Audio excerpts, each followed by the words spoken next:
Olá, hoje eu quero falar sobre a parábola do administrador desonesto. Como entender a parábola do administrador desonesto se o senhor do desonesto parece elogiá-lo por ser desonesto? E mais, há uma crítica aos discípulos dizendo que os filhos deste mundo são mais prudentes do que os filhos da luz. Como entender isso, né? Então parece que não só o desonesto é tomado como exemplo, mas também os discípulos são exortados a seguir o exemplo daquele. Precisamos entender que o ensino vem em forma de parábola. Precisamos saber o que é parábola, né? Então a parábola é uma palavra que vem do grego, parabolé, e tem o sentido de enigmas, quebra-cabeças, são histórias contadas com o fim de ensinar uma verdade religiosa ou moral. Uma definição de parábola é método empregado no discurso por meio do qual as verdades morais e religiosas se ilustram pela analogia ou fatos da vida comum. Além disso, há vários tipos de parábola, né? A parábola do mordomo infiel é do tipo história da vida real. Então Jesus contou a parábola aos seus discípulos. Então os discípulos são o auditório de Jesus, os ouvintes de Jesus, né? Porém o contexto está na sequência da parábola dos parábolas do capítulo 15, da ovelha, da dracma e do filho pródigo, cujo auditório é formado por escribas, fariseus, publicanos, pecadores, e não devemos esquecer que os discípulos também estavam lá ouvindo os mesmos ensinos. As parábolas do capítulo 15 foram contadas em resposta aos escribas e fariseus, porque eles criticavam Jesus por receber pecadores. Aqueles se consideravam santos, e para eles os santos não se misturam com pecadores. As parábolas foram contadas para ensinar que Deus não só recebe pecadores, né, mas também sai ao encontro deles, assim como o pastor saiu em busca da ovelha perdida, a mulher saiu em busca da dracma perdida, e o pai sai ao encontro do filho quando este volta arrependido. Então a missão de Jesus ficou clara por ocasião da crítica também na casa de Zaqueu, né? Que Jesus diz em Lucas capítulo 19, 10, o Filho do Homem veio para buscar e salvar o que se havia perdido. Então vemos aí, né, que a missão de Jesus era buscar e salvar o que se havia perdido. Temos de perguntar, por que Jesus contou a parábola do administrador infiel aos seus discípulos? E qual é o real ensino aplicado na parábola? Os discípulos precisavam de uma lição sobre desonestidade? E que lição poderiam aprender do administrador desonesto?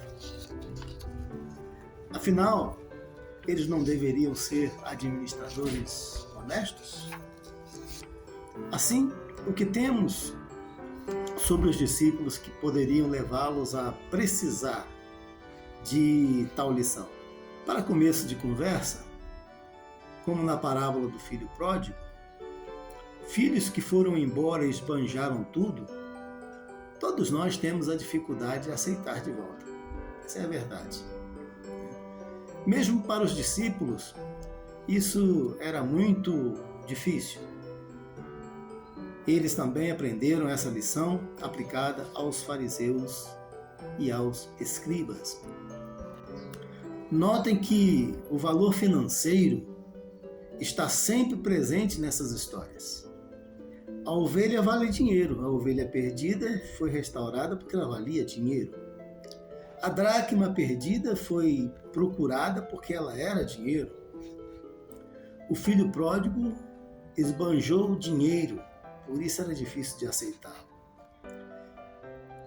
No grupo dos discípulos estava Pedro, que tinha uma espada, e mesmo depois de tantas lições de Jesus, ainda tinha dificuldade de aceitar um estrangeiro, como Cornélio, por exemplo, conforme vemos em João capítulo 18, versículo 10, que fala que ele tinha uma espada, e Atos capítulo 10 e 11, que fala sobre o episódio de Cornélio, né?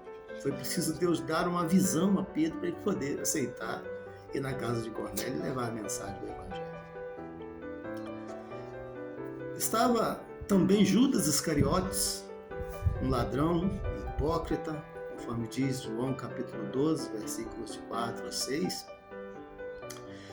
Dentre eles tinha Tiago e João, querendo grandezas políticas, e não só eles, mas todos queriam a mesma coisa, conforme está em Marcos capítulo 10, versículo 37 e 41. Entretanto, pelo bojo da parábola do administrador infiel, parece que eles estavam no caminho certo, né? Cada um tentando se dar bem através do jeitinho humano brasileiro. Então, o ensino da parábola parece igual ao estilo de vida deles, mas, na verdade, é diferente. Só precisamos entendê-la corretamente, né? Então, vamos explorar um pouco a parábola do mordomo infiel. É uma história dramática. Vamos, então, ver parte a parte, ato a ato desse drama. Primeiro ato. O Senhor recebe informação de que o seu mordomo é infiel e anuncia a demissão dele. Lucas 16, versículos 2 e 3 diz assim: E ele, chamando-o, disse-lhe: Que é isto que ouço de ti? Dá contas da tua mordomia, porque já não poderás ser mais meu mordomo. E o mordomo disse consigo: Que farei? Pois que o meu senhor me tira a mordomia. Cavar não posso, de mendigar tenho vergonha. Então perceba, há uma reprovação do ilícito na parábola, né? O infiel terá de prestar contas e será demitido. O Senhor anunciou que ele teria de prestar contas e seria demitido. É certo, então, que temos que atentar para o dia da prestação de contas. Essa aqui é a urgência. E ele entendeu essa urgência na história, né? A prestação de contas e o dia do juízo, o dia que perderia o seu cargo. Lucas 16, de 4 a 7 diz: Eu sei o que hei de fazer, para que quando for desapossado da mordomia, me recebam em suas casas. E chamando a si um dos devedores de seu senhor, disse ao primeiro: Quanto deves a meu senhor? E ele respondeu: 100 medidas de azeite. E disse-lhe: Toma a tua obrigação e, assentando-te já, escreve 50. Depois disse a outro: E tu, quanto deves a meu senhor? E ele respondeu: 100 alqueires de trigo. E disse-lhe: Toma a tua obrigação e escreve 80. Então, vendo que a ruína estava próxima, né? O administrador toma medidas, né? Decisão de corromper os devedores de seu senhor, fraudando resultados. A intenção era que esses que foram corrompidos o aceitassem na sua casa, né? Quando ele fosse demitido. Bem, esta parece uma história de políticos brasileiros corruptos que se associam ao crime, ao ilícito, formando uma rede de corrupção bem coesa, blindada contra as penas da lei. Parece, né? Então podemos notar a astúcia, a esperteza do administrador infiel para se proteger nos dias maus em que seria demitido. A preocupação com a ruína iminente o levou a tomar decisões protetoras, né? Agora vem o auge com o terceiro ato. Terceiro ato, o Senhor do mordomo infiel o elogia e Jesus aplica isso a seus discípulos. Lucas capítulo 16, versículo 8. E louvou aquele senhor, o injusto mordomo, por haver procedido prudentemente, porque os filhos deste mundo são mais prudentes na sua geração do que os filhos da luz. Quem louva o administrador injusto? O senhor dele, na parábola, na história. Não por ser desonesto, mas porque percebeu a esperteza dele em tentar se proteger nos dias maus prestes a chegar. Agora vem a maior surpresa. Os discípulos esperavam a reprovação do mordomo infiel por parte de Jesus. Mas, ao invés disso, Jesus toma o lado positivo da história, a prudência, a astúcia do mordomo em se preservar quando perdesse o cargo.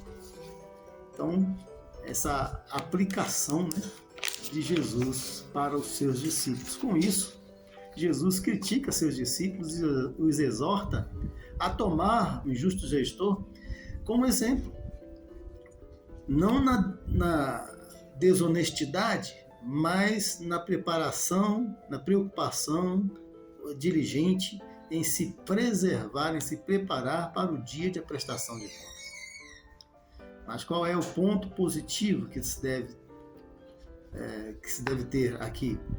Os filhos deste mundo, em trevas, são mais prudentes ao tentar escapar da ruína iminente com respeito aos males terrenos, do que os filhos da luz com respeito aos males eternos. Ou seja, está faltando no corpo de discípulo preocupação com o dia de prestação de contas.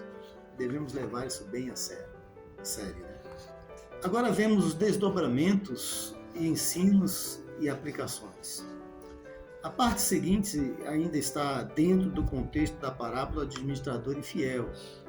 Devemos atentar para estes ensinos. Vamos ver o que diz Lucas 16, de versículo 9 em diante, versículo 9 a 13.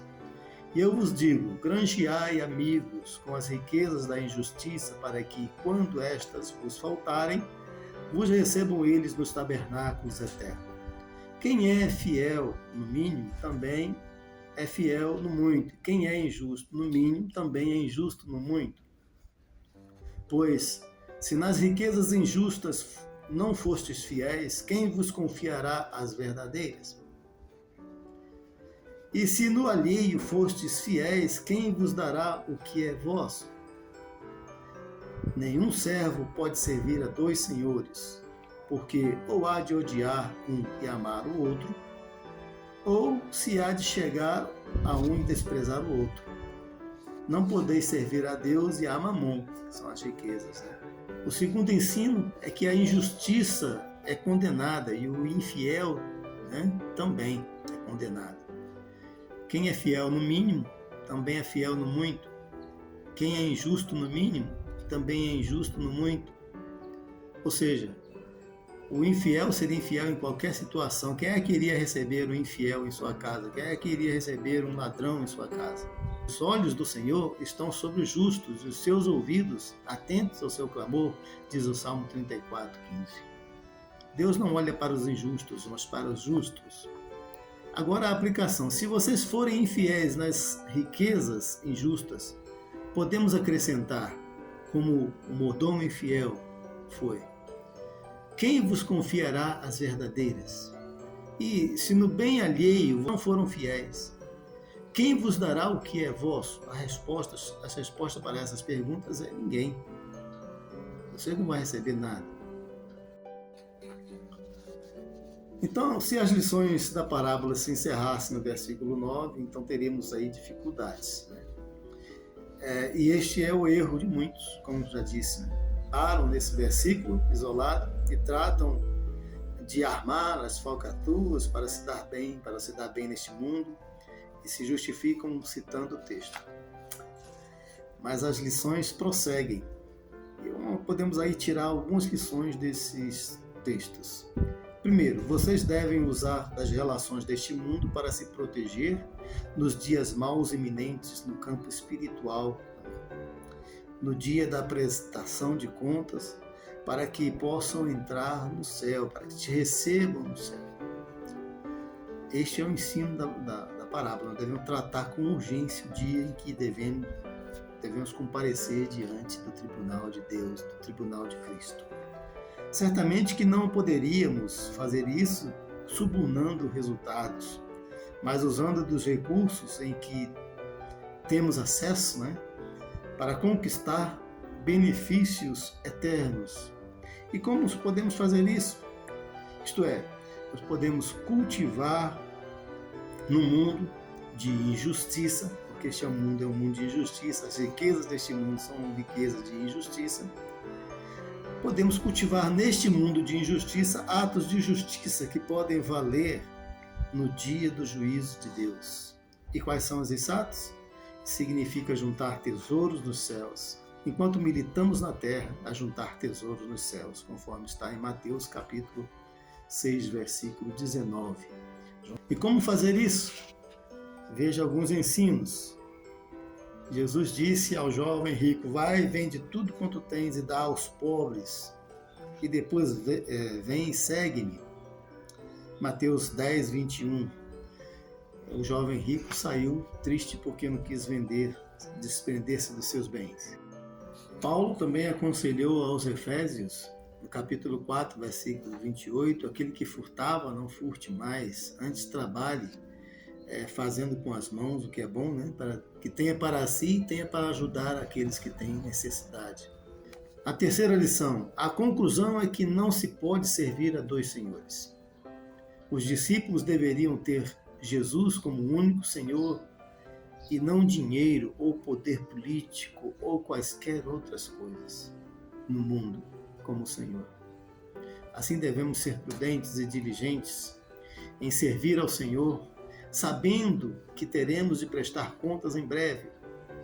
Então, qual será a nossa sustentação no dia do juízo? Seremos admitidos ou demitidos? Entraremos no céu ou ficaremos de fora? Então, dessas lições do homem fiel, fiquemos com sua preocupação diligente em tentar se preparar para o encontro com Deus, para o encontro com o seu Senhor. Que Deus nos abençoe.